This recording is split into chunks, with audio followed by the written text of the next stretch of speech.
ఏమండి, పోలీసు వారి పహారాలో ఒక రాత్రి ఒక పగలు 24 మంది కమిటీ సభ్యులు 7 సీసీ కెమెరాలు మరియు గ్రామ పెద్దల సహకారంతో అలంకారం చేశారండి మా అమ్మవారిని.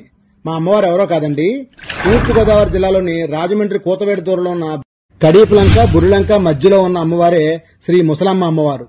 మా అమ్మవారిని శ్రావణ శుక్రవారం వరలక్ష్మి పూజల సందర్భంగా సుమారుగా 22 లక్షల రూపాయలతో, అంటే కొత్త పాత నోట్లతో అమ్మవారిని అలంకరించారండి. అంతేకాదండి, మా అమ్మవారి కోసం ₹1 నోట్ల కట్టలు, ₹2 నోట్ల కట్టలు దొరకపోతే వాటిని ఒక బండిల్కి 1 వంతు వాల్యూకి 3 వంతుల వాల్యూ ఖరీదు ఇచ్చి మరీ అమ్మవారిని అలంకరించారండి. అమ్మవారి అలంకారానికి గ్రామస్తుల సహకారం, ముఖ్యంగా కమిటీ వాళ్ల సహనం మెచ్చుకోదగ్గదేనండోయ్.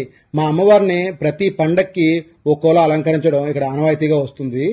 అమ్మవారి అలంకారం అయితే సుమారుగా 3 రోజుల పాటు భక్తుల సందర్శనార్థం ఉంచుతారండి. అవకాశం ఉన్నవారు దర్శనం చేసుకోండి. అవకాశం లేని వారు మన వీడియో చూసిన వారు వేరే వాళ్లకు షేర్ చేసి ఆ దర్శన భాగ్యం కల్పించండి. మీ అందరికీ ఈ వీడియో ద్వారా ధనలక్ష్మి రూపంలో ఉన్న మా ముసలమ్మ వారిని చూపించినందుకు మాకు లైక్ ఇచ్చి శ్రీ మాత్రే నమః అని కానీ జై ముసలమ్మ తల్లి అని కానీ కామెంట్ చేద్దురు.